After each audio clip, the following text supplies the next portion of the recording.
Palavra de Deus, prometo que até às 3 da tarde a gente sai daqui hoje.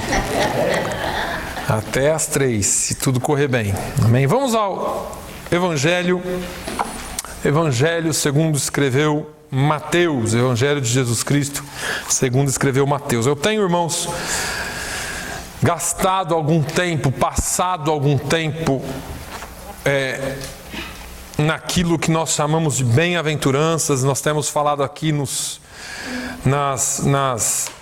às quartas-feiras sobre as bem-aventuranças, sobre as parábolas de Jesus. Eu comecei falando sobre as parábolas e falamos aqui sobre alguns ditos parabólicos de Jesus, que são menores que parábolas, são frases, mas que trazem em si grandes significados. Então, às quartas-feiras nós temos falado sobre isso.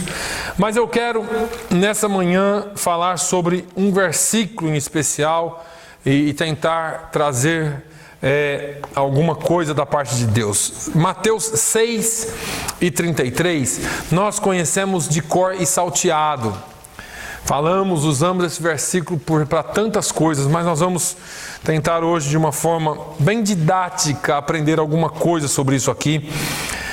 A palavra de Deus, Jesus diz: mas buscai primeiro o reino de Deus e a sua justiça, e todas estas coisas vos serão acrescentadas. Mas buscai primeiro o reino de Deus e a sua justiça, e todas estas coisas vos serão acrescentadas. Essa palavra aqui também é parte do Sermão do Monte.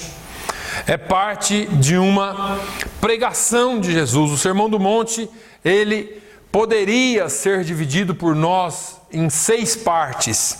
A primeira parte fala das bem-aventuranças, das promessas de Deus. A segunda parte fala dos ensinos éticos do Senhor, porque Ele dá a promessa, Ele fala das bem-aventuranças, e aí Ele vem com ensinos éticos de como se comportar. A terceira parte fala de um contraste entre a ética dos seus ensinos e o ensino da religião judaica da época, mostrando um contraste extremo.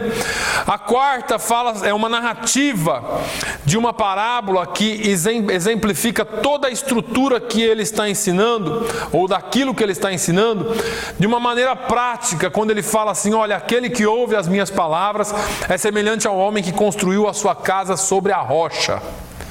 Quando vem a tempestade e bate o vento, a casa permanece. E aquele que não ouve é semelhante àquele que construiu a sua casa sobre a areia. Vem a tempestade e leva a sua casa. Então isso é bem prático. A quinta parte é uma aplicação dos seus ensinos, para que as pessoas não transformassem o seu sermão apenas num sermão. E isso aqui é grave, porque hoje em dia nós estamos vivendo isso. Pegamos a palavra do Senhor, transformamos em lindos sermões, e ela não sai de sermão. Não sai para a prática, não vira prática na nossa vida. E a sexta parte é também uma parte das promessas de Deus, que nos garante a graça e a paz para aqueles que obedecem os seus estatutos. Mateus 6:33 está classificado nessa última parte, numa parte em que o Senhor nos promete coisas condicionais. O que acontece é que quando nós lemos essa palavra, nós vamos direto nos versículos anteriores, verificamos algumas coisas que o Senhor está falando sobre preocupações que os homens têm, e Ele fala assim: olha, mas buscai primeiro o reino de Deus e a sua justiça, e as demais coisas vos serão acrescentadas.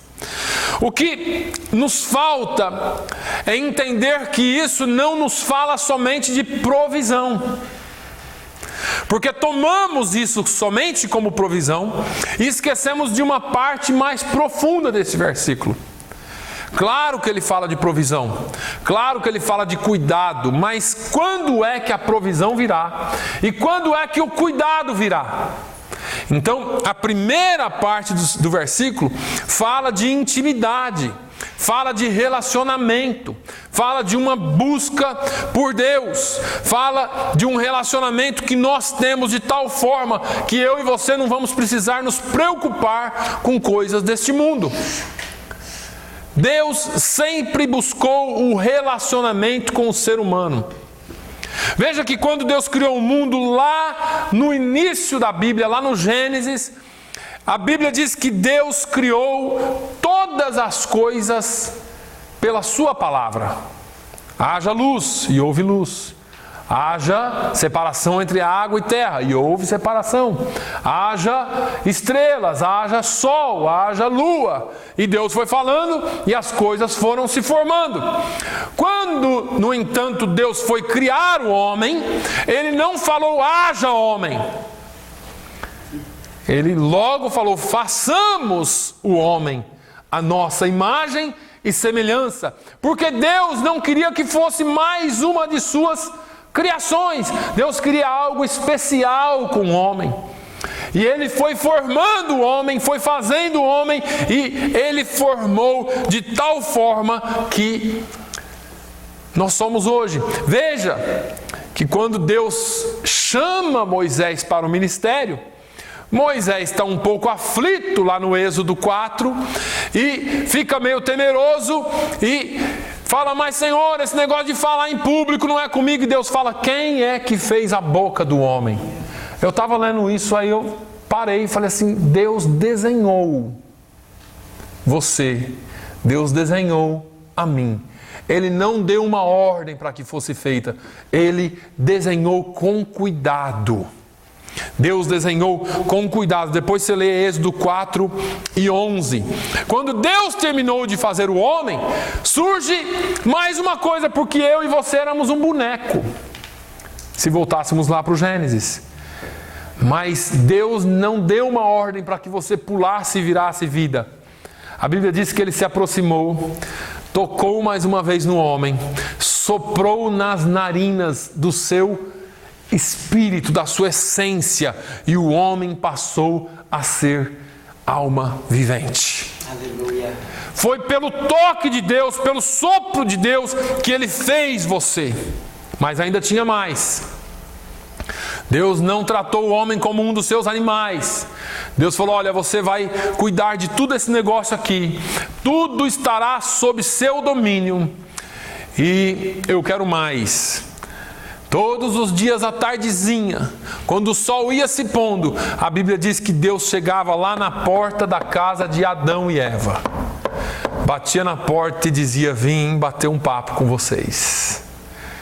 Deus queria um relacionamento estreito com o homem. Deus sempre buscou esse relacionamento. Deus sempre buscou essa intimidade. Mas por algum motivo o homem caiu. E o homem falhou. E parece que ficou meio arranhado esse negócio de relacionamento, intimidade. O homem se distanciou, Deus se distanciou e as coisas ficaram meio estranhas.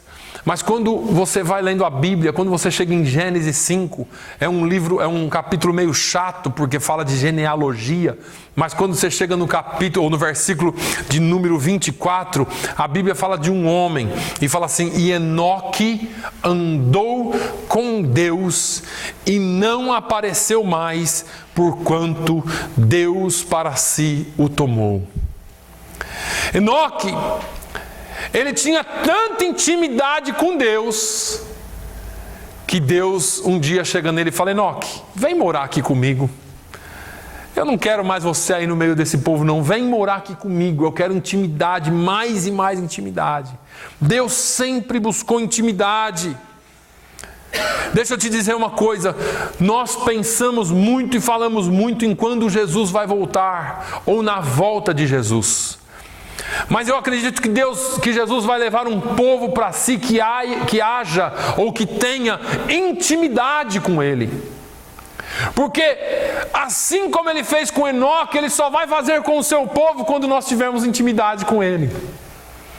E nós ficamos tão loucos com os sinais, tão loucos com as coisas, mas nós não entendemos que o Senhor espera que haja intimidade entre nós e Ele, para que Ele cumpra a sua palavra. Veja aqui, Gênesis 6, a Bíblia diz que o homem se corrompeu de tal forma que Deus se arrependeu de ter criado o homem. Aí, Deus olha para o meio da humanidade, vê um homem justo, e a Bíblia fala: Noé andava com Deus. E aí, quando Deus resolve acabar com tudo, Ele fala assim: vou destruir tudo, mas eu vou poupar o meu amigo que anda comigo. Andar com Deus, nunca você perde. Nunca você deixa de ganhar. Quando nós andamos com Deus, nós não precisamos temer os acontecimentos, irmãos.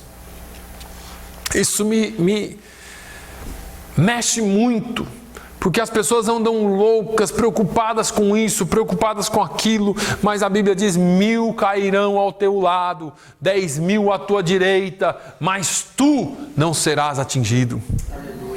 O diabo não pode tocar em você. As coisas do mundo não podem tocar em você. O mal não pode tocar em você. Só vai acontecer alguma coisa com você se Deus tiver um propósito estabelecido para a sua vida. E no final for para a glória dele, porque você anda com ele e ele guarda aqueles que andam com ele. É que a igreja não entendeu ainda que a vida cristã é mais do que ir à igreja. Não que vir à igreja seja errado. É certo, temos que congregar, é bíblico. A igreja não entendeu ainda que vida cristã é mais do que uma santa ceia. A igreja não entendeu ainda que vida cristã é mais do que estar ocupado e obedecer uma série de leis, regulamentos, estatutos. A igreja ainda não entendeu que vida cristã é relacionamento com Deus. E a gente fala tanto em desenvolver um relacionamento pessoal com Deus, relacionamento íntimo com Deus, mas nós parece que desprezamos exemplos. Veja, por exemplo, Abraão. A Bíblia diz que Abraão era amigo de Deus. Deixa eu fazer uma pergunta aqui básica e lógica para vocês. Parece até aquelas perguntas estranhas, né? Você crê que Deus é soberano? Crê que Ele é soberano? Amém. Você crê que Deus tem um controle sobre todas as coisas? Nada escapa à sua mão. Amém? Você crê que Ele é Deus acima de todas as coisas? Que não tem nada acima dEle? Você crê que Deus é Deus independente do que se propaga por aí? Se cair raio, Ele é Deus. Se não cair raio, Ele é Deus. Se trovoar, Ele é Deus. Se não trovoar, Ele é Deus. Se explodir um vulcão, Ele é Deus. Se não tiver erupção, Ele continua sendo Deus. Todas as coisas estão debaixo do domínio dEle. Pode cair meteoro, pode não cair, nada influencia o governo de Deus. Nada influencia o governo de Deus. Agora, Ele controla todas as coisas. E Ele controla de tal forma, irmãos, que Jó, nos capítulos 37 ao 40, são chamados os capítulos da grandeza de Deus.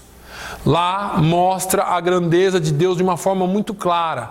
Lá é onde Deus fala com Jó: Jó, eu falo com a relva, brota, e ela brota. E depois eu falo para ela: murcha, e ela murcha. Jó, eu mando os rios virem, e eles descem, eles nascem na sua nascente. E eu falo para eles: congelam, e eles congelam pela força do poder do meu sopro.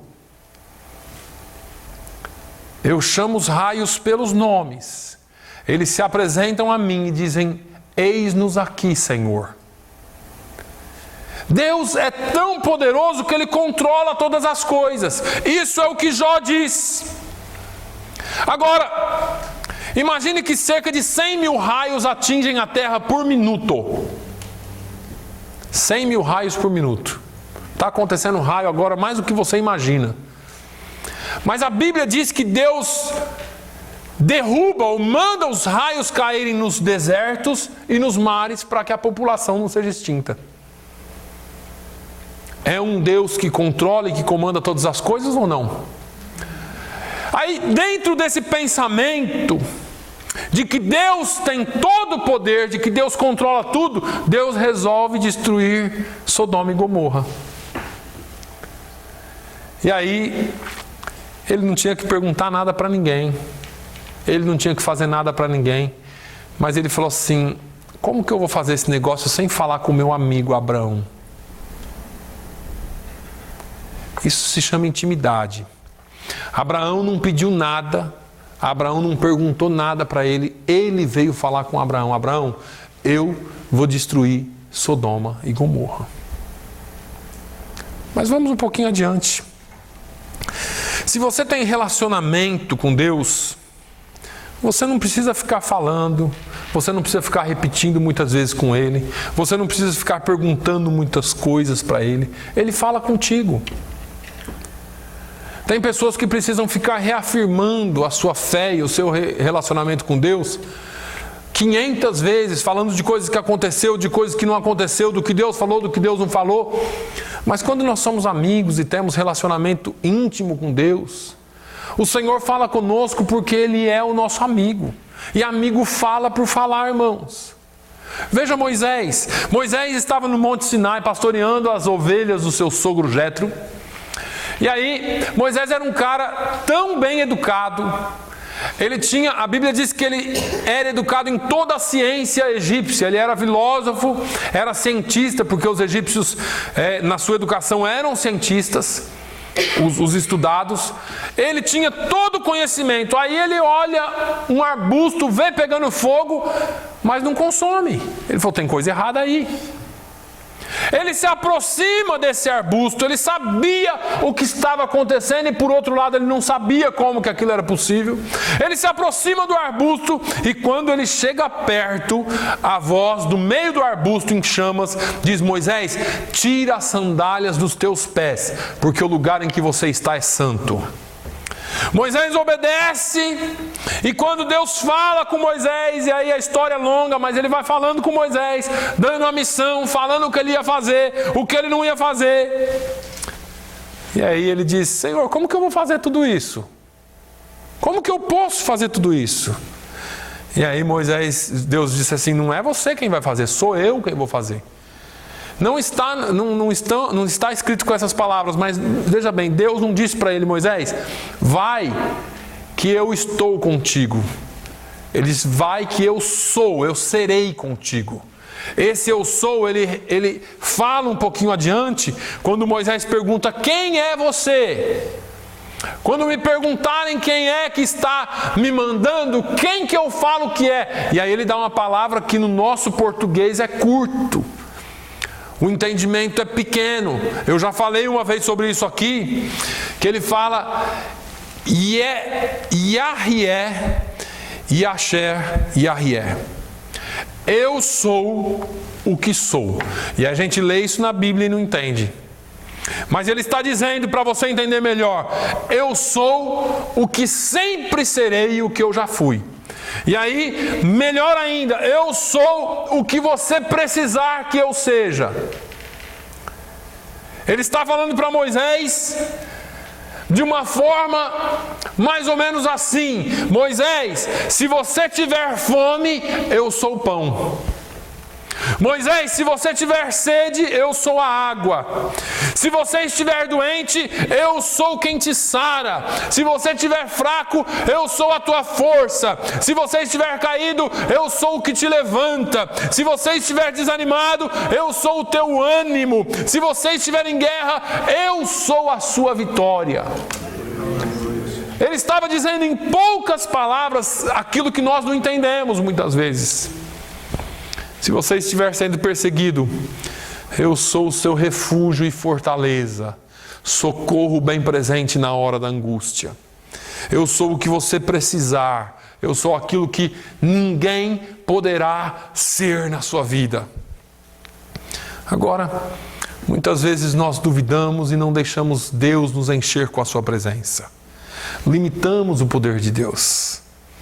Nós vamos chegar lá no Novo Testamento, deixa eu ir mais um pouquinho. Não temos muito tempo, mas vamos lá.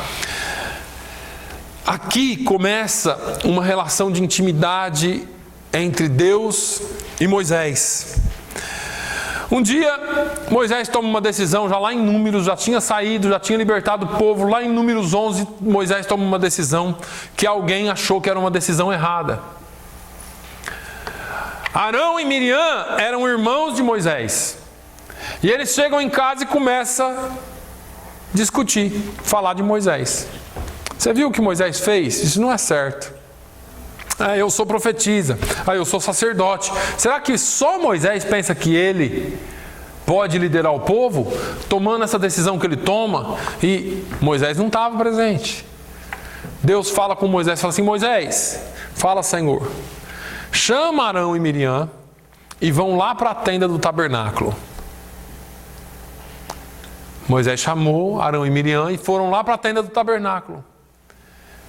Lá no tabernáculo a Bíblia diz que, em Números 12, a Bíblia diz que Deus fala com Moisés, Arão e Miriam de cima do propiciatório e diz assim: Arão e Miriam, sim, Senhor, olha, se houver profeta em Israel, ele está dizendo mais ou menos assim: eu não sei, eu não achei nenhum, mas se houver profeta no meio do povo, eu vou falar com eles por sonho, por visão, por qualquer outra coisa, mas com meu servo Moisés eu falo face a face. Eu tenho intimidade com ele. Moisés não é qualquer um, Moisés não é qualquer pessoa. Veja que Deus sempre buscou alguém para ter intimidade. Nós falhamos em ter intimidade com Deus quando a gente não entende isso. Vamos pular para o Novo Testamento. No Novo Testamento nós encontramos algumas pessoas com essa mesma intimidade. Pessoas que não foram grandes marcos na história passada. Mas vamos lá, Maria um dia está em casa e o anjo aparece para ela. Salve, agraciada, o Senhor é contigo. Bendita és tu entre as mulheres. E aí, a Bíblia diz que quando ela viu, ela se turbou muito com aquelas palavras, porque ela começou a pensar: o que esse anjo está falando para mim? Salve, agraciada, bendita seja tu entre as mulheres. E aí, o anjo responde e diz: Maria, não temas, porque achaste graça diante de Deus. E eis que em teu ventre conceberás e darás à luz um filho, e pôr-lhe-ás o nome de Jesus. Este será grande e será chamado Filho do Altíssimo, e o Senhor Deus lhe dará o trono de Davi seu pai. E reinará eternamente na casa de Jacó, e o seu reino não terá fim. E disse Maria ao anjo: como se fará isto, visto que não conheço homem algum? O anjo responde para ela: descerá sobre ti o Espírito Santo, e a virtude do Altíssimo te cobrirá com a sua sombra. Por isso também o santo que de ti há de nascer será chamado Filho de Deus. Maria era uma mulher qualquer. A Bíblia não fala dela antes, mas ela era justa, e eu tenho certeza que ela tinha tanta intimidade com Deus, que quando o anjo apareceu para ela, não foi um susto, irmãos. Maria não se assustou com o anjo. Maria se assustou com o que o anjo disse: salve, agraciada, bendita sejas tu entre as mulheres. Maria, ela tinha uma certa intimidade com esse negócio de coisas transcendentais. Talvez ela já tivesse visto alguma coisa, talvez ela já tivesse ouvido alguém falar alguma coisa. Ela tinha uma intimidade com Deus que outros não tinham naquela época.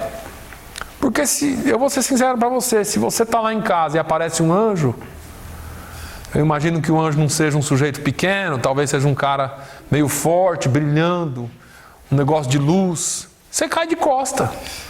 Provavelmente, a gente vai levar um susto. Maria não se assustou. Maria olhou para o anjo, a Bíblia diz que ela se perturbou por causa da saudação. Isso é intimidade. Isso é intimidade com Deus. Agora, olha só o outro lado. Eu imagino esse casal de namorados, namorando à distância, porque era assim que era aquela época, mas talvez eles dissessem assim: Maria, vamos continuar orando para ver qual que é a vontade de Deus para a nossa vida. É isso aí, José, nós vamos orar para ver o que Deus quer para nós. Aí José se perturbou com esse negócio de Maria grávida, sem eles terem casado. E aí José, a Bíblia diz que ele intentou em seu coração, porque a barriga de Maria começou a crescer, irmãos. O que vão falar de José? Ele intentou secretamente fugir. Na noite que ele pensa em cair fora, o anjo do Senhor aparece para ele também. José, filho de Davi, não temas receber Maria, tua mulher, porque o que nela está gerado é do Espírito Santo. E dará à luz um filho e chamará o seu nome Jesus, porque ele salvará o seu povo dos seus pecados. Agora, a Bíblia não dá mais detalhes sobre essa conversa. Mas eu fico imaginando José falando assim: eu vou contar essa história aqui, quem vai acreditar em mim? Que um anjo apareceu para mim aqui. A Bíblia não dá detalhes disso, mas os únicos detalhes que a Bíblia dá é que José não temeu nada dali para frente. Irmãos, José sabia quem tinha aparecido para ele. José tinha intimidade com Deus o suficiente para confiar na palavra que Deus tinha dado a ele.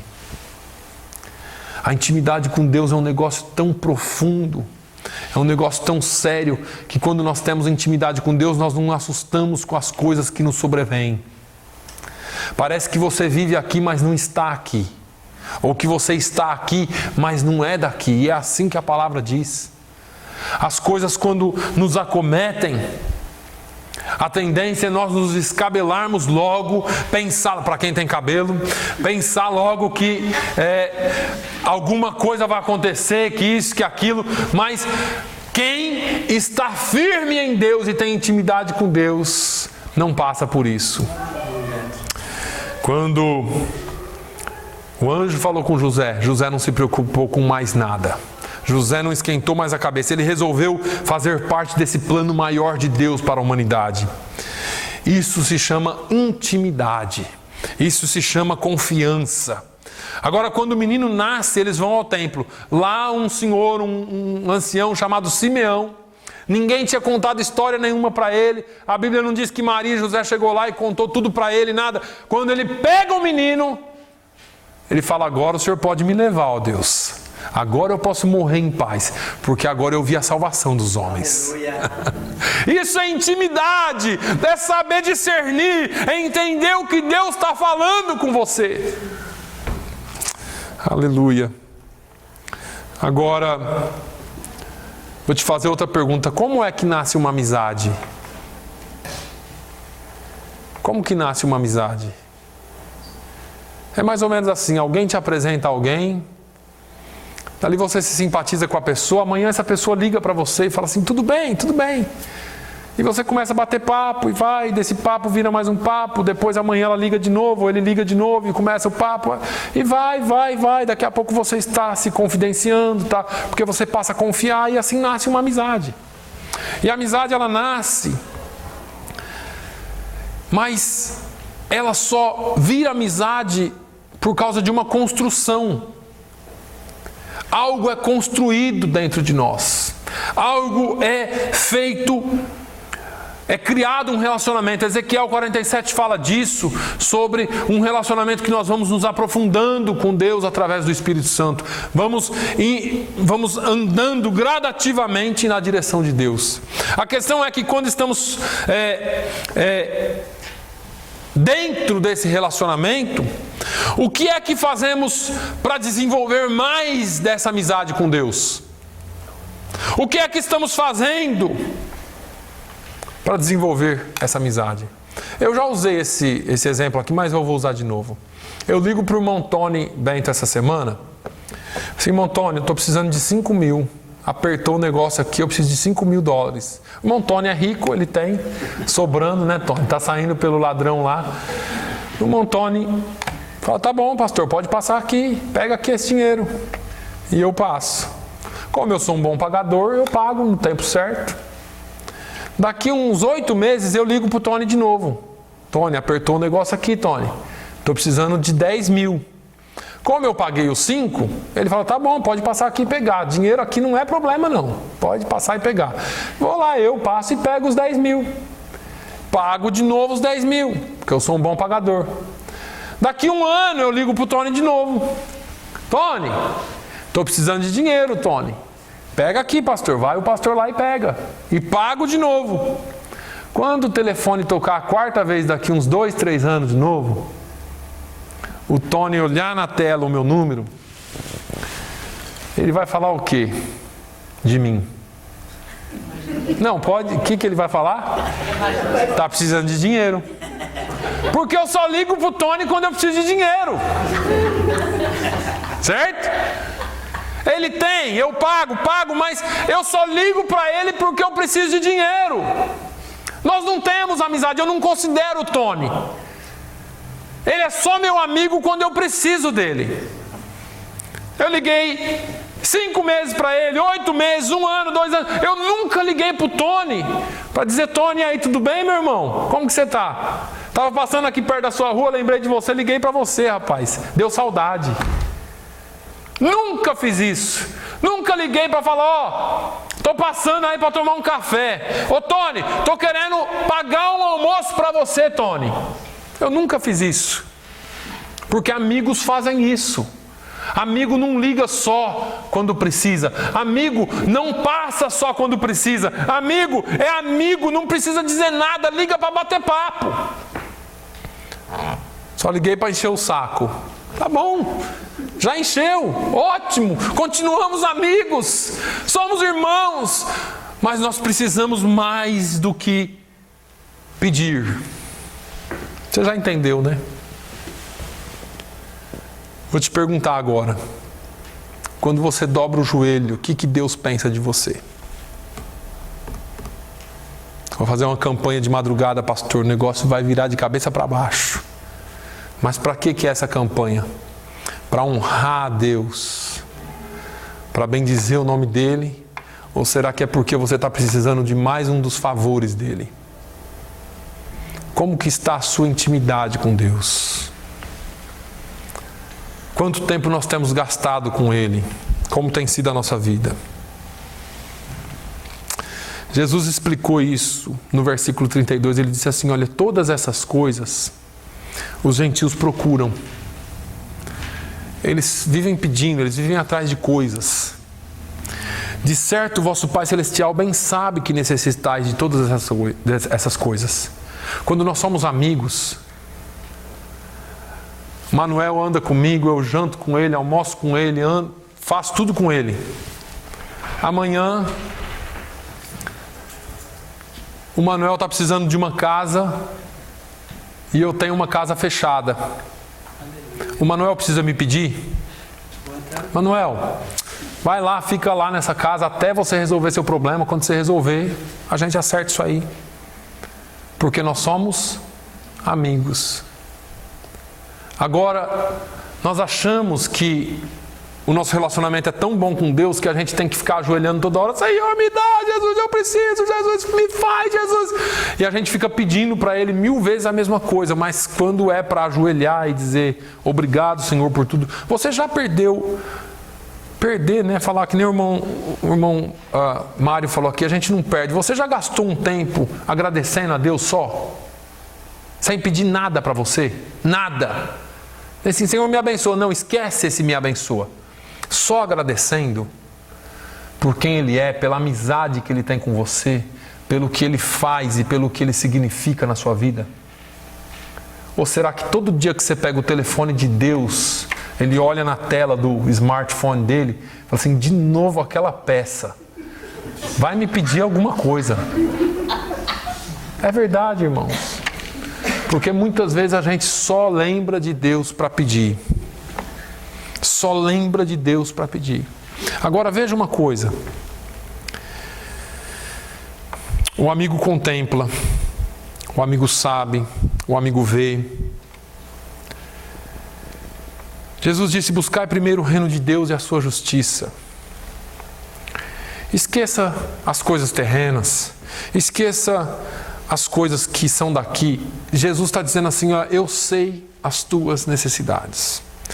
Eu sei o que você passa. Eu providencio.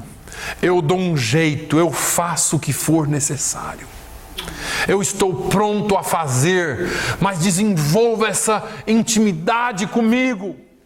Porque não era Adão que ia lá no final da tarde e falava: Deus, por favor, apareça. O negócio era tão estreito que Deus vinha. A Bíblia diz que Ele vinha todo entardecer e falava com eles.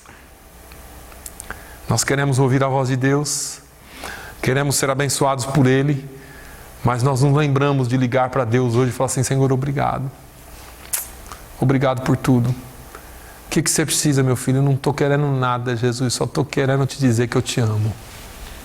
Só estou querendo te dizer que o Senhor é bom e a tua misericórdia dura para sempre. Só estou querendo dizer para o Senhor que eu não posso viver sem Ti. Sabe aquelas pessoas que você não se vê sem elas? Que se você pensar de estar sem ela, te dá um frio na espinha. Tinha que ser assim com Deus. Nós não paramos um minuto para pensar sobre isso. Eu quero encerrar contando o testemunho de um amigo, não um amigo, uma pessoa que eu conheci. Eu me lembrei desse testemunho ontem. O nome dele é Jailton. Ele é pastor. Esse cara eu conheci, ele é cego. Ele era muito brincalhão, ele falava assim: para falar com Deus eu não preciso nem fechar os olhos. E a gente ria, ele era de uma igreja do interior, mas esse pastor ele passou por uma situação muito apertada. Houve uma ação judicial contra a igreja dele. Eu não me lembro certo o motivo dessa ação judicial. E a ação pedia que a igreja fosse fechada. Ele é um sujeito muito simples, muito tranquilo. E um dia, um pastor muito conhecido foi nessa cidade fazer o casamento da filha de um deputado. E esse juiz tinha sido convidado, o juiz que ia julgar a causa da igreja, tinha sido convidado para estar nesse casamento. E o pastor, que era muito conhecido, muito famoso, se aproximou e dentro do assunto ali ele conversou com o juiz. Falou: nós temos uma causa de uma igreja nossa aí assim, assim, assim. E o juiz falou assim: olha, eu já li todo o processo. E pelo processo, essa causa, a igreja não vai ganhar. Não é porque eu não quero, eu tenho que julgar pelo mérito da coisa lá e estou vendo que o negócio está feio para vocês lá, para a igreja desse pastor. Ele falou: tá bom. E não falou nada. Um dia antes do julgamento, num domingo, o julgamento seria na segunda.